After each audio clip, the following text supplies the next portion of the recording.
So today we are going to look at how not to have a crap coffee at home, right? So who's got a coffee machine at home already? Nice, very good. Do you make yourself good coffee? Yes, no, sort of. It's like a bit like this. All right, what I want to do is go through like the 4 things that can actually change how you're making the coffee at home. And the first thing I'm going to start with is fresh coffee beans. We'll go into grinding, dosing and tamping, and then the brewing and the milk texturing, okay? So I know that sounds like more than 4, but if you group some of those together, it becomes 4, okay? Don't question me on some of my idioms. All right, so I've got my fresh coffee beans. You can probably smell them already coming through. Does anyone want to have a sniff? Like, you need to have a sniff of the coffee beans? No, you're good? Okay, perfect. Now, feel free to ask questions as well. I love to be interrupted if you're not understanding something, or today could be the day you want that myth busted, all right? Like you've been told something about how coffee works at home and it's just not doing that for you, then let's bring it up today and I can show you on the machine as well. So we're starting with fresh coffee beans. Now, what do you think fresh coffee beans means? Anybody got any ideas? Call it out. You've all got full mouths, so you probably don't want to call it out. What was that question? So what do you think it means when I say you want to use fresh coffee beans? Like, does it mean we just got to open the packet first? Or does it mean I've got to buy them at a specific time from roasting? Or maybe I've got to look at dates. I think, no idea. Okay, yes, okay, expiry date is good. So it sort of works backwards to say milk or whatever. Usually you'll see on the top here or like on the bottom, it'll say roasting date. So we definitely want to look at our roasting date, okay? And this is going to help us know how long ago the beans were roasted. Because once you roast beans, you've got 10 days for them to peak in flavour. And then from 10 days, they're going to sort of start going further and further down until you get to sort of 6 weeks. And then from there, they're still going to taste okay. But what happens is you're losing oils, you're losing flavours, and now you're trying to make coffee on the machine that doesn't have flavour or doesn't have oils to make that beautiful crema. So while I'm, yes?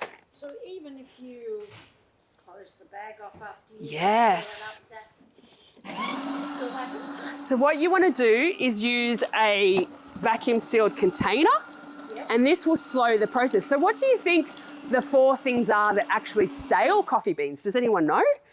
Temperature. Temperature, fantastic. In which temperature though, cold or hot? Hot. Very good answer.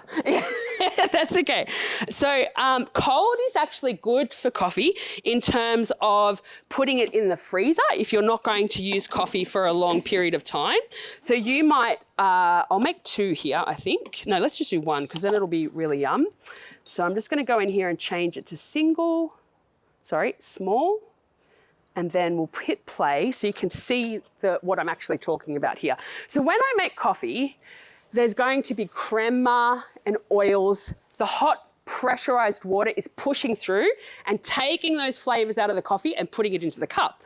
So if my beans are stale and they don't have oils and flavors in them, I can't put it into my cup, right? And this is where the fun begins because it's heat, light, air or oxygen, and humidity that stale the beans. So if I've just got my beans open like this, it could be a matter of hours that I start to see them changing. Now, they're still going to be okay to drink. Like what a lot of people do is just fill this up and keep it in there for like weeks. Maybe you make 1 coffee a day and you don't have to fill your beans for a few weeks, right? But they are going to go stale in here. So the problem that occurs is maybe that first coffee you make like this one, like look at that. Does anyone want an espresso? Yeah, beautiful. Bring it on. If it's not good, I don't want to hear about it. We're on camera, okay? No, don't embarrass me in front of all the people. So we've made this gorgeous coffee. We need to have our flavors and oils in the cup, but we need to store our coffee bag right. So what some people do as well is they roll this up and they get a peg from the laundry. And then they put the peg on here and they leave it in the kitchen. No, not good enough, okay? So I travel a lot. I'm always somewhere else, not home, okay? So I do buy kilo bags, but I pop them in the freezer. So when I get home, I'm going to have that fresh taste. The freezer's the only thing you can do. Don't put them in the fridge. you'll end up with blue cheese, or maybe you've got fish or eggs, and that smell will end up in your coffee. And you still need to put them in a Ziploc bag or some sort of airtight container to protect them from the freezer chill as well, okay? So we're gonna look at the roast date when they were roasted. Try and buy them as close as possible to the roast date. You wanna at least get them about 10 days. In this instance, mine were roasted on the 27th of May. So that's only 4 weeks ago, right? Or not even. So they're really fresh. That's why we're getting this. How is the coffee taste? So good, right? Okay, so everybody cool with freshness of beans? Now, I'm sure another big question you have is, how do I choose what beans to use at home, right? Like, because there's so many different types of beans in the supermarket or from a roaster. Now, here's my 2 little tricks. I like to go to my favorite cafe and see what coffee beans they use and ask them what blend and brand they have. So, because I already know that I like their coffee if I'm going to that cafe. So this way I might be able to buy the coffee that I have there. Or if you do go into a supermarket, you try and buy one of the big brands. So Campos is a fairly big brand that I use a lot. You've got Toba's Estate or Grinder's Coffee or something like that. But again, it's very much about the roast date, okay? Now, when it comes to flavor of beans, how do I know if I'm gonna like the coffee beans or dislike the coffee beans? And usually what you'll get is a little bit of a hint on the front. These are called tasting notes or flavor notes, and they're very much about giving you an idea of what the coffee's gonna taste like. But it's not like I've put butterscotch in here. So the flavor notes on this are caramel, butterscotch, and sweet red fruits. So you're not gonna drink it and be like, oh, this is sweet like butterscotch, but you'll get an idea of butterscotch as you're drinking it. So it's that creaminess that the butterscotch gives you. It's that kind of sweet, acidic kind of flavor that you're going to get. But a lot of people ask me, is there actually butterscotch in the beans? And I'm like, no, no, no, it's not in there, but it's the way that they grow. So beans are growing everywhere around the world. The soil they grow in, the type of tree they grow on, all this stuff will change the flavor of beans in the bag. And you might have heard of the 2 biggest beans or trees in the world, Arabica and Robusta. Anybody heard of that? Fantastic, we've got some coffee peeps here, this is good. So Arabica is usually sold as the top quality bean or the best bean, but it's really just the smoothest flavored bean because it's grown at such high elevation, there's no bugs up there, it can just chill out and grow and make beautiful coffee beans. Whereas Robusta, much faster growing, much lower elevation, and much higher caffeine. You can tell I've had a lot today, I'm drinking Robusta Arabica blend, right? So much higher caffeine content because it's lower elevation. Lots of bugs like to come to the tree, but the caffeine wards off the bugs. So if you want a strong coffee, get an Arabica Robusta blend, and that's where they blend them together. So we can make a bag of beans up literally by grabbing from different trees, grabbing from different countries, and then blending them together. And that is a complete art. Like I tell you, when you see roasters doing this cupping, they grab a bowl, they fill it with coffee grounds and water, and they're tasting like all day. And then they'll go and make an espresso at lunch. It's crazy stuff, right? But it's what they're doing to taste the coffee and match it with another coffee so that you guys can have this bag that is incredible. Yes? Good question. Like, yeah. In terms of like the Arabica and Robusta, yep. What do you use for different types of coffee, like long black? Okay. So I love many different types of coffee. Sometimes I might have an oat milk latte. Sometimes I'll have a long black. Sometimes I'll have, a short black, whatever I feel like, right? So for each of those things, sometimes I'm using different beans. So usually for the black coffees, I want to have an Arabica 100% blend because it's going to be smoother and it's going to be more refreshing for me. But I also try to taste different types of coffee beans all the time because if you get stuck on that one blend, you won't like anything else ever. And then if it's not available for some reason, it's going to be really hard for you to change, okay? So did that answer the question well? So Robusta I'd probably keep for like milk drinks, or if you want to do like an espresso martini, and I can show you how to make one of those. I didn't bring vodka though, so sorry. I thought it might not be good for you guys during work time. Yeah, okay. So any other questions about coffee beans, freshness? Because I want to get into making some more coffees, bless you. Sorry. No, that's okay. Health-wise, because I have to avoid too much caffeine. Yes. I don't have to drink decaf. Oh, so good. What can you tell us about decaf and the beans? I can tell you lots about decaf because here's the myth, right? This is my first myth bust. I feel like I need like a ba-ba or like a noise. I'll make it myself. Anyway, so decaf is actually really high quality. So they have to use higher quality beans, and it's processed when the beans are green. So these are roasted beans. They're brown beans because they've been roasted. Green beans are what they pick off the tree, and there's different ways to process them off the tree. And then they either soak them in water or flush them with an inert gas. It's not a toxic gas at all, to get the caffeine out of the bean. But they need to use really good quality beans to do that. Caffeine actually has no flavour, right? So the myth is that decaf is it's terrible, we shouldn't have it, right? But the thing is, most people are using pre-ground decaf in like a little vacuum bag. And once that opens, guess what? Ground coffee, so like if I press this and go grind, that coffee grinding will start to stale in 15 minutes. So whenever you're making a coffee, you need to get it into the handle, tamp it, get it into the machine as quickly as possible so that your staling process isn't happening now like during the brewing, right? So decaf... Your machine automatically does it. Like ours will do, it will make one with beans. Yes. It will make with the powder. But Yes. it's automatic. You don't do any tamping or anything. No, DeLonghi make heaps of these fully automatic machines, and it's doing all of the tamping and stuff inside for you so that you don't have to do it. So you just literally press the button, right? So there's usually a pre-ground scoop that you can put in there. So what I would do, if you do have to buy pre-ground decaf, I would store it still in an airtight container or a Ziploc and stick it straight in the freezer. Yeah. So that's the freezer will absolutely stop the staling process. So when you take it back out, you can put it through the machine and brew, and it will actually make, I forgot to press small. So I'm like, it's gonna overflow. So because this is what we want to get. Look at this, it's like Guinness. Has anybody drunk Guinness before? Got some Guinness lovers in the room. I don't drink alcohol, but, and you see that, right? So the decaf is very important to buy as fresh as possible. So the other thing I didn't say before was buy smaller bags of beans, right? So that you don't have to store them for too long and buy them fresh. So for decaf, I would do that. Now, lots of roasters do very high quality decaf beans. And then you could either have like, does anyone want this espresso? Yeah, up the back, nice. I'm like, sorry, doing funny camera things. It's blasphemy to ruin a good I know, right? So small bags of beans, fresh, maybe buy a little grinder so you can grind it fresh, ready to make your coffee as well, because grinding fresh is very important, okay? So we've started with fresh coffee beans. We're now into how we're grinding those beans, so we've got to do them fresh as well. But it's about grind size, okay? And this is where I think people start to get confused. And the first tip I want to give you is to slow everything right down. Just chill out.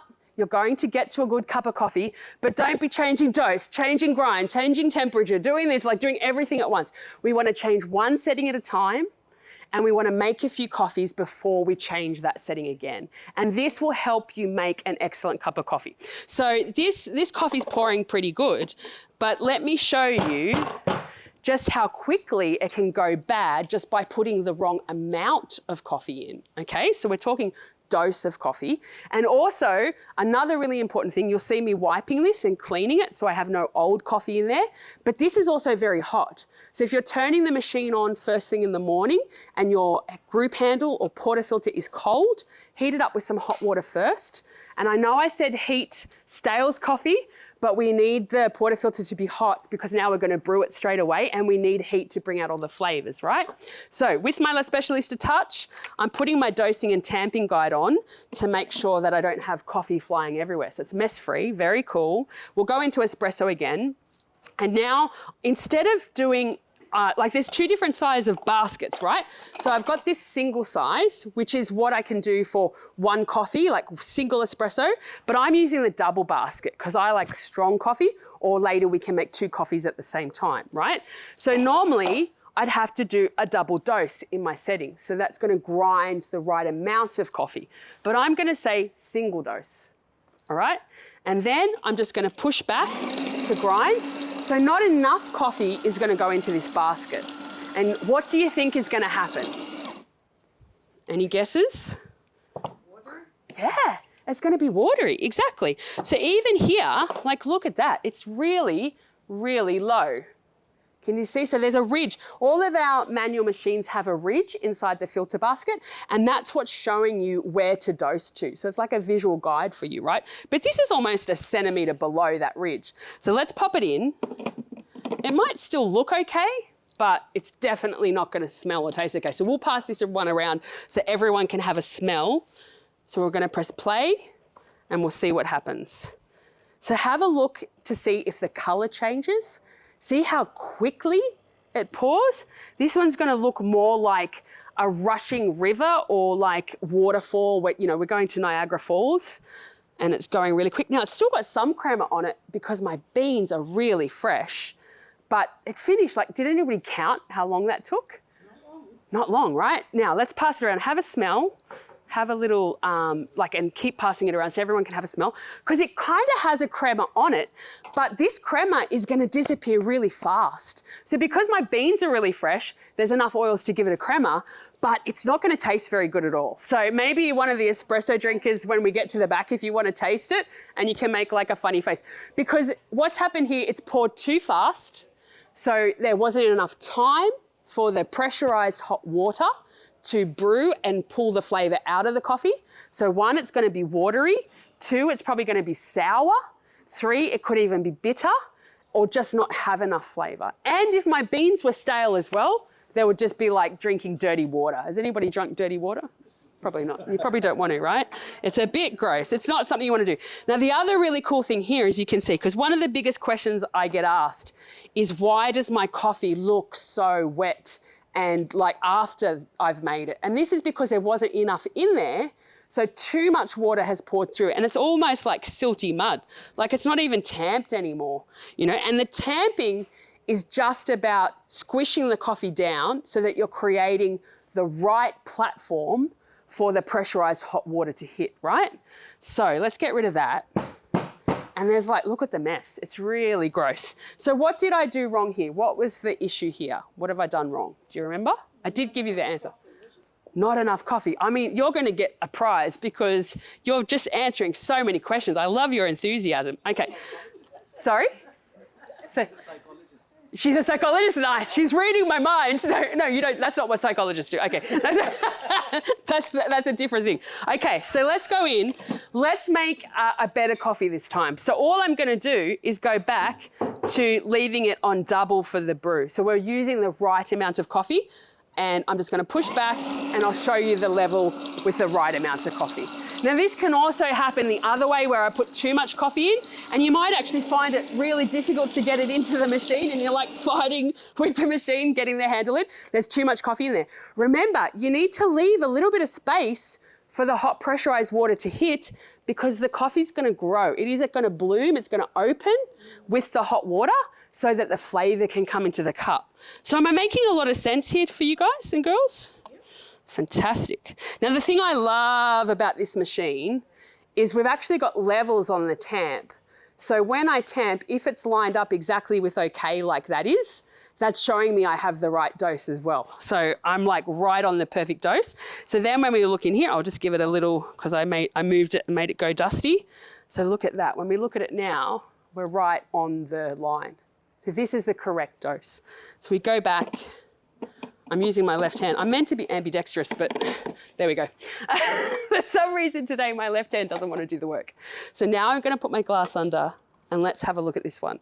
So I'll just change it to small and press play.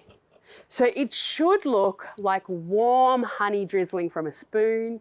It should be golden brown crema. It should look like really like it's just oozing out with this gorgeous amount of Guinness effect happening in the cup as well. And it should take somewhere in the timing of about 25 to 30 seconds in 25 to 30 mils as well, okay? So you can see it's looking much calmer. It's almost like just chilling me out. I'm feeling at peace with this coffee.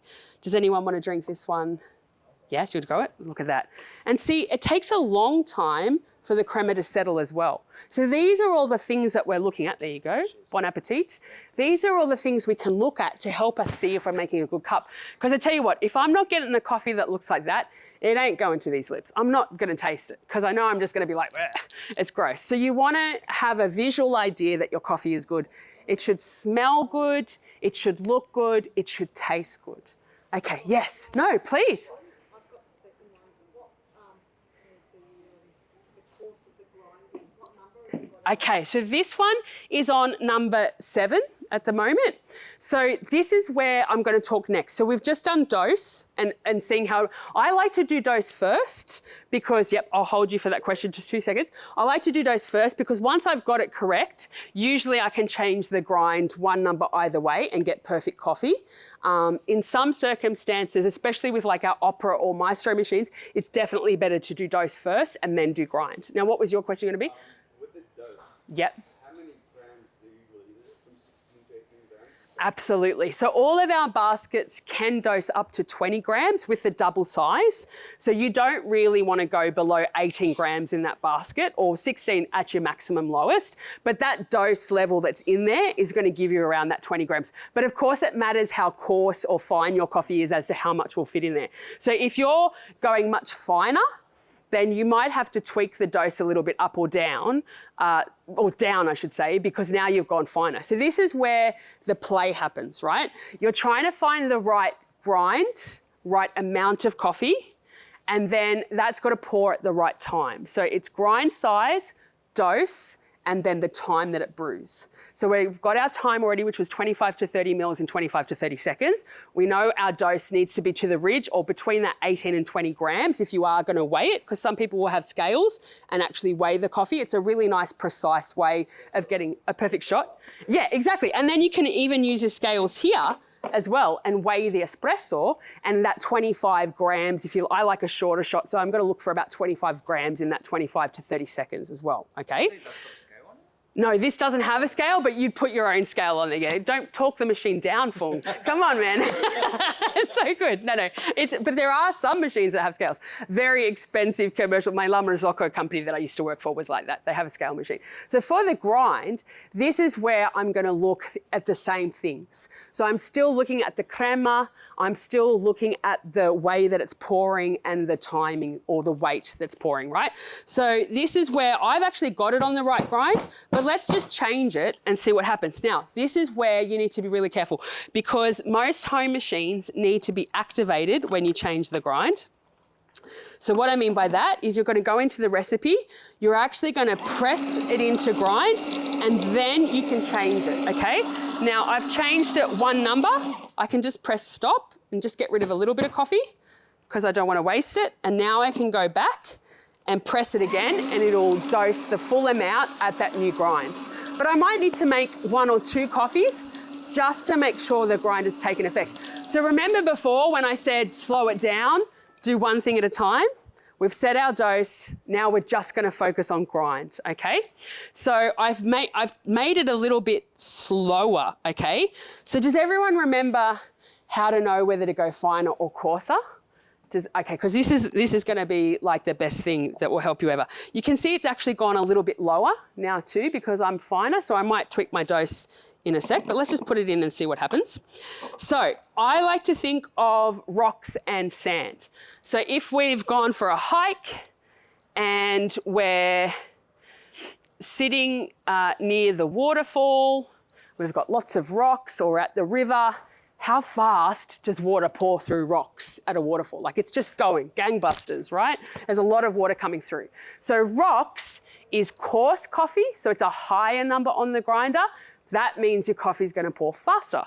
Sand at the beach, and you'll see, even just with one change, it's pouring a lot slower than it was before. So fineness of grind or lower number on the grinder is like sand at the beach. And when we see the waves hit the sand, it takes a bit of time to go through. And then it sort of filters back into the ocean, right? So sandy coffee, ground coffee is going to pour slower. Rocky, coarse coffee is going to pour faster. So first, you need to look at what problem you have. So right now, this again looks like a good cup of coffee, but it is starting to separate really quickly. it looks a lot darker. So I'll pass this one around for you guys to have a look. And it's also going to smell a little bit like full on. It might even smell a bit bitter. So that last shot that we did was amazing. This one's starting to get too slow. And the more I go fine, it might even get to the point where it sort of looks really constricted and it starts dripping really slowly.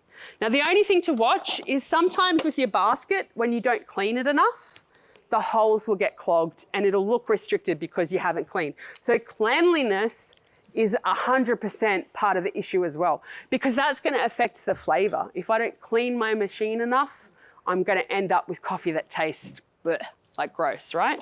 And I make those big because we don't want coffee to taste like that. So if we look again with the really fine coffee, I've also got a sort of weirdly squishy looking coffee. There was a bit more water on the top as well. So sometimes water on your coffee afterwards can mean that you've got the wrong setting.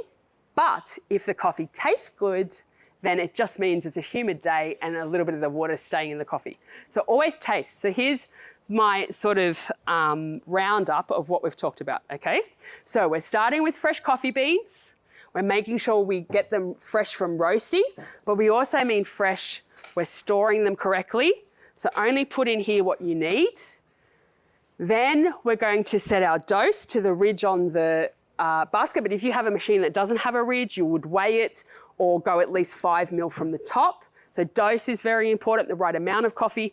Then we can set our grind and choose the number that's going to give us that 25 to 30 mils in 25 to 30 seconds. And then we can start texturing milk and after we've brewed the coffee, and we're looking for that warm honey drizzling like a spoon. You know when you see honey just drizzles, it's so gorgeous, right? Question.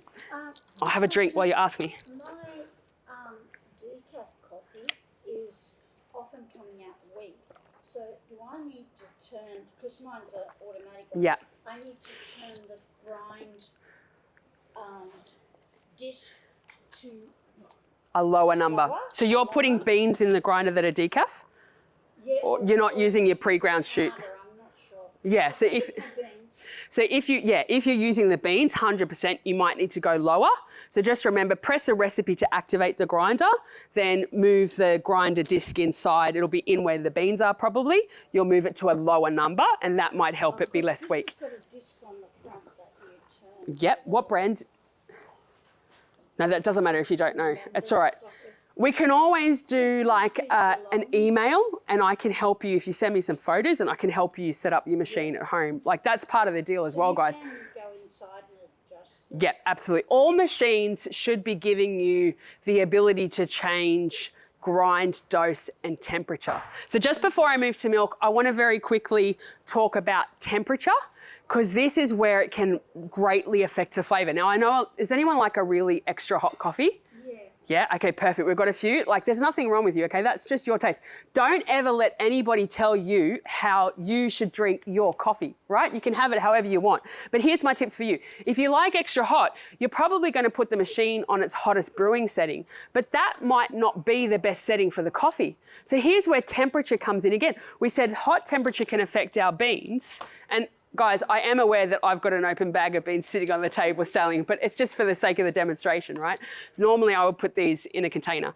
So temperature for brewing can also affect the flavor of the coffee. So if you have it too hot because you want it to be extra hot, you might be getting bitter or burnt flavors in your coffee as well. So here's the thing, when I'm making coffee, I'm going to set the temperature based on the roast level of my coffee. So you can take it all the way to dark roast when you're a roaster, or you can have a light roast coffee. Most of your espresso blends are medium roast. So you want to be on like a medium temperature setting. But if that's still not hot enough for you, then what you need to do is grab your glass, right? And now if I pass this around, is this a hot glass? No, it just feels quite cool, doesn't it? I pass it around to anyone else that wants to feel it. It's quite cold. So if I make coffee into that glass, it's going to steal 20 degrees from my coffee. So now I'm making a cold coffee and then I'm going to pour milk into that and I'm just going to be having a lukewarm coffee. So heat your cup up first. Baristas will put their cups on top of their commercial machines because there's so much heat coming off those machines, making the cups nice and hot, okay? Now, was there any more questions? We've talked about temperatures. Yeah, so if you've got a really dark roast, go lower temperature.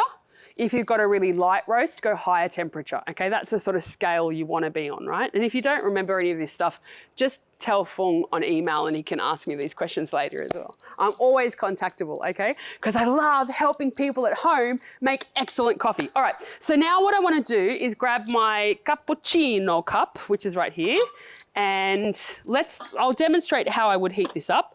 I could just put it under here for hot water. So any recipe I go in will let me choose hot water. And all of our manual machines let you do like a long black or something as well. So if you are a long black drinker, it's usually hot water first and then a double shot of espresso over the top so that you get a longer cup of coffee. But if I was to pour all that water through the coffee shop, what do you think would happen? Any guesses? It's not good. It's going to be bleh. I want you guys to do that with me next time I do it. Bleh.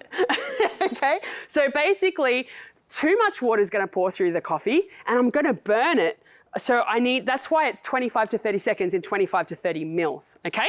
So I'm heating this cup up a little bit while I prepare my shot. So we're going to do our espresso shot first. And then we're going to manually texture some milk. Because it's okay for the coffee to sit for maybe a minute or so while you're doing your milk, but you don't want your milk to be sitting waiting for your coffee, because when you texture milk, it's all about creating bubbles, right? But the right type of bubbles that are going to help you pour creamy, delicious milk. And I'll show you some of my latte art skills as well. I am pretty awesome. No, I'm not going to do that because then I'll make a bad picture because I'm talking myself up. All right, so we're tamping. Now, actually, here's one more thing I should talk to you about as well. When you're tamping, everyone thinks that the pressure makes a big difference. Now, what you want to do is tamp as hard as possible. You cannot over tamp. But if you tamp and it's pouring too slow, what do you think the problem's going to be? Too much coffee, or what did you say? Yeah, no, it's not the tamping that can change it. So it's either too much coffee or, did somebody say something over here? No, you can't really compact it too much. So it's either grind too fine or too much coffee if it's pouring really slow. So the key thing with the tamp is you want to be flat and even. You don't want to be like crooked like this where you're like tamping at an angle, because one side's going to pour different to the other side, right? So you really just want to make sure you're flat and even, and you can push as hard as you want. That's not going to change the way that it pours, but just be consistent with how hard. If you suddenly decide not to push that hard, then that will change how it's going to pour and it's going to come out too fast, okay? But that's another myth bust. Tamping too hard isn't a thing. You can't really crush rocks more than what you crush them and compact them together, right? So let's do cappuccino. I'll just pour my water out here. Yeah, I'm going to do coffee first and then I'm going to do the milk. Boop. So I'll move some stuff out of the way. All right. Is everyone still with me? Yep. Nice. After this, we do the milk. Then we can make some hot chocolate, some coffees for peeps to drink that don't drink espresso. You guys can have some more milk drinks if you want. Like, look at this. It's still pouring a little bit slow because I didn't change the grind back, but it's looking nice. Okay, now here's the key things about milk. Number one, you want to start with fresh cold milk from the fridge. So you want it to be cold. So any plant-based or non-dairy milk drinkers here? Oh, this has got to be, oh, there is, yeah, cool. I was going to say, this is the first time I've had no non-dairy people. So it's key for you to put this into the fridge, but also make sure you tip it upside down, because plant-based milk is just the plant soaked in water. So it's quite thin, right? But you do also want to look for one that's, say, barista milk. So that's going to give you a bit easier to texture. But just give it a good shake, like a tip, not a shake, because you'll create too many bubbles, and make sure it's in the fridge, right? And then usually when I'm filling the jug, I don't fill it more than a spout if I'm just making one coffee, okay? Because this is going to give me plenty of room to create froth, and the milk is also going to get bigger inside the jug because I'm heating it up, right? And then it's really a matter of using the wand to add the right amount of bubbles in the right way, but making sure the milk is spinning around, sucking those bubbles into a vortex, and smoothing them over so you have creamy. So if you always end up with bubbly milk, you're either letting too much air in, meaning the steam wand is too high above the milk and it's just going like it sounds gross, right? But that's the noise that it makes. Or if you've got milk that is not frothy at all and it sounds like you're strangling a cat, like and it's just like making so much noise, that means you're only heating the milk. So the steam wand is very low in the jug, below the milk, only heating it up. So we want to position the steam wand just touching the milk when we begin, right? I'm trying to put it the right way for Fung. I think you're going to come over my shoulder, aren't you? And then you guys will see. So it's literally just starting with the steam wand inside the milk, and then I'll press play, and then in a sec it'll start.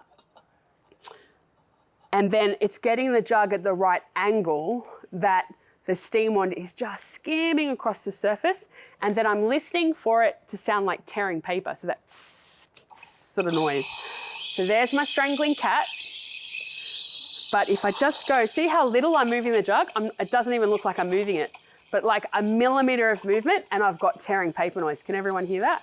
Right, but then my screaming cat comes back because my milk is growing, so I need to keep tilting the jug down millimeter by millimeter. And if it's not vortexing, just turn the jug like that, and now you'll see the bubbles being created and disappearing. And then I can put it in the center as it's getting hotter. So now it's like quite hot. We're looking at about 50 degrees. So we want to take it to about 60, 65 degrees finish. And now I don't want to have any more noise. I just want to have bubbles disappearing into the vortex. And I'm going to press stop a little bit early. And then, now, if you do have, always wipe your steam wand as well. Now this little guy will actually give it a little flush. If you do have bubbles in there like this, resist the temptation to bang the jug on the bench. Why?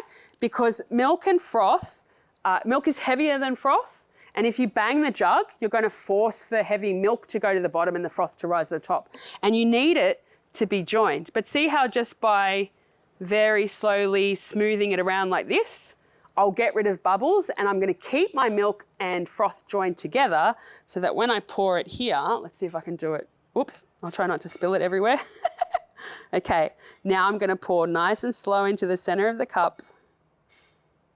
I can do a little wiggle, then push, wiggle, and I'll get a nice heart.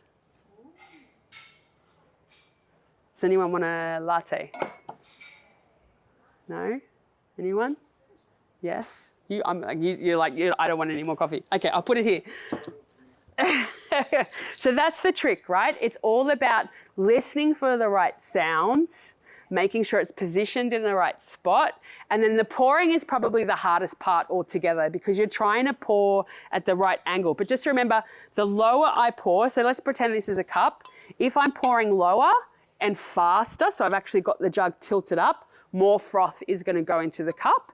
If I'm pouring higher and at less of an angle, more milk is going to go in. So this is how we do that latte art stuff, right?